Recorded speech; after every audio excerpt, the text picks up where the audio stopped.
Time for an update on the 69 K20. So last week this thing was running rough. It was running on 3 or 4 cylinders. Didn't really want to move under its own power. It was backfiring and stalling.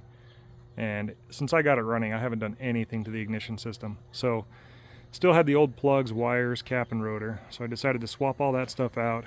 I did keep the points because I don't want to sink too much money into this engine. My plan is to eventually LS swap it. So I just want to get it running to where I can drive it around the neighborhood. Just good enough for now. These wires are from Napa. They're universal wires and they are ridiculous long. I need to cut them down and shorten them. But it runs a lot better. Running on all 8 cylinders. It does have sounds like a lifter's collapsed. So it's got quite a tick. But it fires right up. Sounds great. Sounds great because there's no exhaust.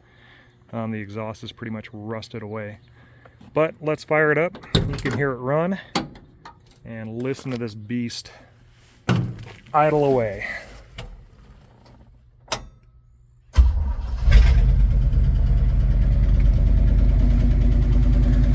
That's what we want to hear. First crank fires right up.